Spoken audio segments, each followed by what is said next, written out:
去干呀？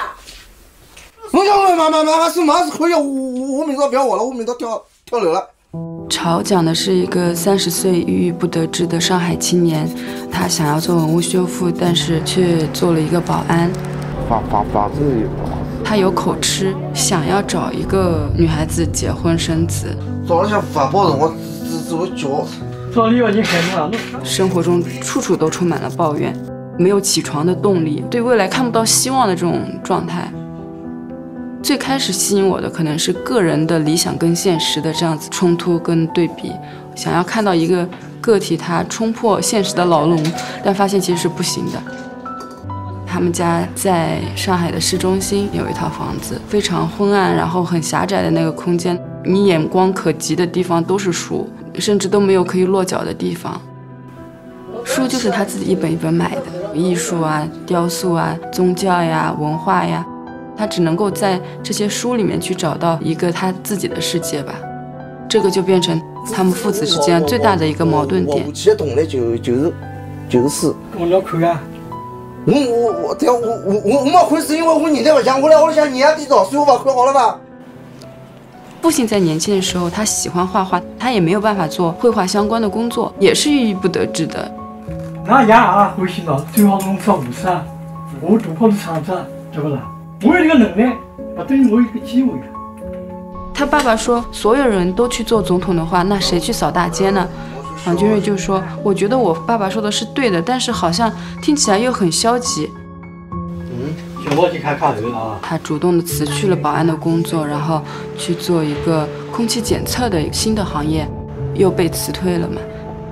可以有机会正好帮侬办的小范围的展览会。一个朋友给了他很多的帮助，鼓励他去做一个展览，开导他吧。但是所有这些帮助非常难进入到他内核，他的命运好像一直在打转。我跟女人做保安，人家女人看不起来呀。之前有钞票人才要结婚啊，干嘛对了呢？他把爱情或者婚姻当成是一个救赎，但是什么样子的人可以接受他，其实也很困难。就像他妈妈说的，世界上没有救世主的。要靠你自家的努力的。在他们父母身上可以看到的一个点，这种很矛盾的心理状态吧。妈妈会说，现在的上海年轻人可能都吃不了苦。刚好这样，在外地人噻，你们上海人来噻吧。黄君瑞他自己想要去改变，他妈妈又在担心他。空气质量要谁来的？我们先把干先把吃苦，先把苦也吃苦。他父亲会一直指责他，别人说到他儿子怎么不好的时候，他又会站出来去维护。背后其实都是出于爱，这个儿子接收到的其实大部分还是负面的东西。只有扛住才把侬带衣裳，把侬烧饭，我娃要把出门家了。大部分中国的家庭在表达上面还是有很大的缺陷吧。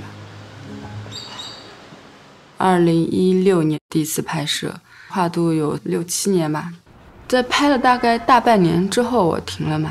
每次拍的都是父子之间的争执。啥意思啊？啥意思啊？你冷静一点，冷静。侬不应该叫我看得见侬啊！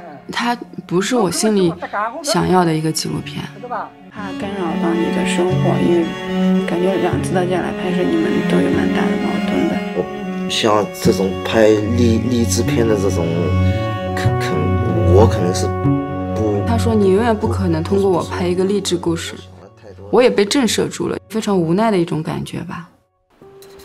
给我一次机会去看一看理想的背面是什么。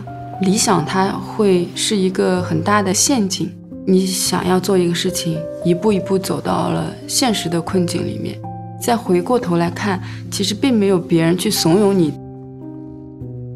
这个片子还有一个很大的特点，宏大的城市变迁这样子的话题，其实通过非常日常的这种对话，可能是真挚去呈现出来了。比如说父母两方，就祖辈父辈刚刚到上海的时候，经过了自己努力的奋斗，在上海站稳了脚跟。